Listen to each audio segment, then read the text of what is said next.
Hello friends, स्वागत आहे तुमचं पुन्हा एकदा बाईट्स विथ प्रणू चॅनलमध्ये। आणि जसं की तुम्हाला माहिती आहे की आपण सध्या आलेलो आहोत कोकणामध्ये। हा ना आपल्या घराच्या आजूबाजूचा परिसर आहे। आता मला ना नर्सरीमध्ये जायचं होतं, काही झाडं आणायची होती।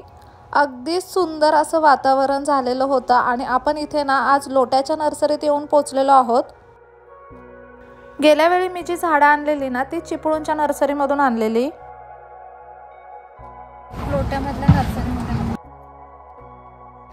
चिपळूणची नर्सरी ना थोडीशी लांब पडते घरापासून आणि आता ना बरीच संध्याकाळ झाली होती। 6 वाजेपर्यंत सगळ्या नर्सऱ्या बंद होतात, त्याच्यामुळे आम्ही ना यावेळी लोट्याच्या नर्सरीमध्ये गेलो होतो।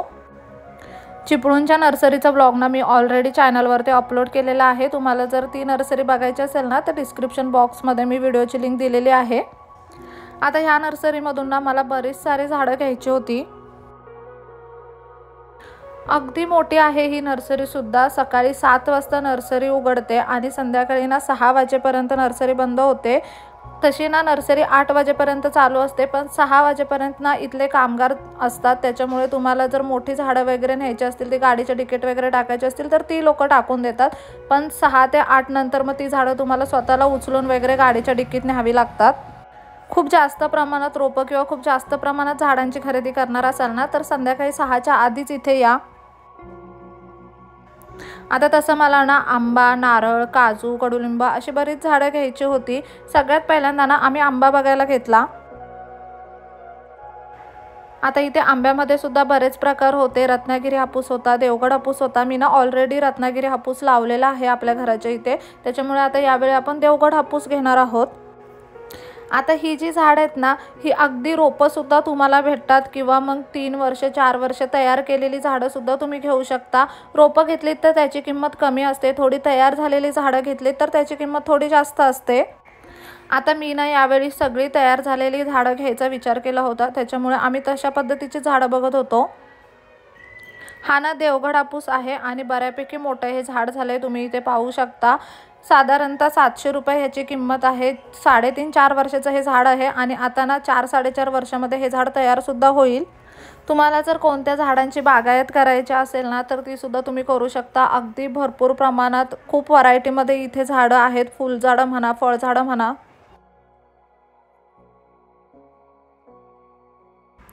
इथे ना बोर्डवरती तुम्ही नावं बघतच असाल, प्रत्येक झाडाच्या समोर त्यांनी नावं आणि प्रत्येक झाडाची किंमत लावलेली आहे।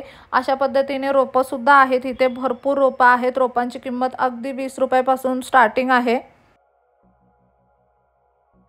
इथे लिंबू सुद्धा मला घ्यायचं होतं। हे जे पाहताय ना तुम्ही, हे मध्यम आकाराचं लिंबाचं तयार झालेलं झाड आहे। सो मी हे नाही घेतलं, इथून पुढे गेल्यावरती अजून थोडंसं मोठं झाड होतं। अशी ना यांच्याकडे 3 व्हरायटीमध्ये झाडं भेटतात। एक अगदी छोटंसं असं रोप, त्यानंतर थोडंसं तयार केलेलं झाड आणि त्यानंतर 2-3 वर्ष झाल्यानंतर जे झाड तयार होतं ना, अशी त्यांनी वेगवेगळी व्हरायटी इथे ठेवलेत आणि प्रत्येकाची किंमत ना वेगवेगळी आहे।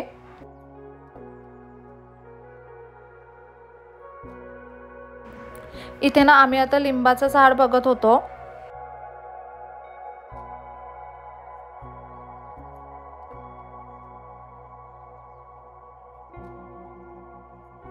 कुणाला रुद्राक्षाची झाडं लावायची असतील ना तर त्याचं सुद्धा झाड इथे आहे, तुम्ही पाहू शकता। कोकणामध्ये बरीच लोक त्यांच्या अंगणामध्ये रुद्राक्षाचं झाड लावतात।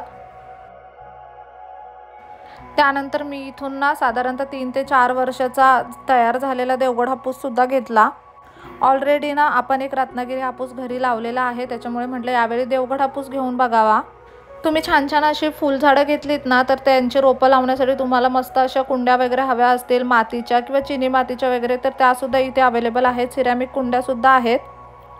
हे त्यांनी ना असं एक पेजच ठेवलं आहे, याच्यावरती तुम्ही पाहू शकता प्रत्येक झाडाचे नाव आणि किंमत त्यांनी लिहिलेली आहे, जेणेकरून आपल्याला बघायला सोपं पडतं की बाबा इथे काय काय अवेलेबल आहेत, कोणत्या प्रकारचे झाडं अवेलेबल आहेत।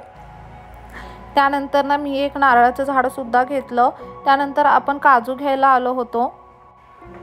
काजूची अगदी छोटी रोपं आहेत ना 30 रुपयापासून होती, पण मी थोडंसं मोठं झालेलं हे रोप घेतलंय। ह्यांच्याकडे ना वेगवेगळ्या प्रकारची फुलझाडं सुद्धा आहेत किंवा मग तुम्हाला असं शोपीसची झाडं वगैरे लावायची असतील ना तर ती सुद्धा आहेत। लोट्यामधल्या नर्सरीला आलोय आपण। अप्रतिम झाडं भेटतात इथे। चिपळूणमध्ये पण नर्सरी, लोट्यामध्ये तुम्ही खाली उतरलात की तिथे पण नर्सरी, आणि अजून एक नर्सरी कुठे अजून एक कुठे होती? आवाशीमध्ये एक नर्सरी, 3 नर्सरी भेटतात तुम्हाला चिपळूणकडे. चिपळूणची एक नर्सरी जी आपण पहिली दाखवलेली, त्याच्यानंतर लोट्यामध्ये एक नर्सरी आहे तुम्ही खाली उतरलात की आवाशीमध्ये, आणि एक नंदनवनमध्ये नर्सरी, आणि मोठ्याच सगळ्या नर्सऱ्या, ही पण बरीच मोठी आहे. चिपळूण किंवा लोटेपट्ट्यामध्ये म्हणायचं झालं ना तर एक चिपळूणमधली नर्सरी आहे, एक लोट्यामधली नर्सरी आहे, एक ना आवाशीमध्ये सुद्धा नर्सरी आहे, आणि नंदनवन म्हणून आहे तिथे सुद्धा एक नर्सरी आहे. अशा एकूण 4 नर्सऱ्या इथे आहेत. आणि ह्या 4ही नर्सऱ्यांना अगदी मोठ्या आहेत. खूप छान फुलझाडं फळझाडं तुम्हाला इथे मिळतील. सुंदर आहे नर्सरी एकदम, एवढी छान छान झाडं आहेत ना, आणि तुम्हाला रोपं पाहिजे असतील तर रोपं पण मिळतात. अगदी रोडला लागूनच नर्सरी असल्यामुळे ना लगेचच ओळखायला येते. ह्या नर्सरीचं नाव आणि पूर्ण लोकेशन ना मी खाली डिस्क्रिप्शन बॉक्समध्ये दिलेलं आहे. सगळ्या झाडांची मस्त अशी खरेदी करून ना आम्ही परतीच्या वाटेवर निघालो, आणि निघाल्यावरती ना भरपूर असा पाऊस होता. ज्या दिवशी ही सगळी झाडं घेऊन आलेलो त्या दिवशी तर काही लावणं झालं नाही, कारण ती प्रचंड प्रमाणामध्ये पाऊस पडत होता त्या दिवशी. मग दुसऱ्या दिवशी अगदी सकाळ सकाळ उठून आम्ही सगळी झाडं लावायला घेतली. आपला ना रत्नागिरी हापूस जो आपण गेल्या वर्षी लावलेला तो सुद्धा खूप मोठा झालाय. आता हा एक देवगड हापूस लावलाय. मी नेक्स्ट टाइम गावाला जाईन ना तेव्हा तुम्हाला सगळी झाडं अगदी व्यवस्थित दाखवेन. इथे आता हे आंब्याचं झाड लावून झालंय. बाजूला पप्पांना इथे नारळाचं झाड लावताय, तुम्ही पाहू शकता. यावेळी आपण ना कोलंबस नारळ घेतलाय. अगदी 10 फुटाचंच फक्त हे झाड होतं असं म्हणतात. अगदी 4 वर्षामध्ये ना ते नारळाचं झाड सुद्धा होईल, आणि त्याच्यामध्ये ना एक सिंगापुरी नारळ म्हणून पण भेटतो. इथे आपण ना लिंब लावून घेतलंय.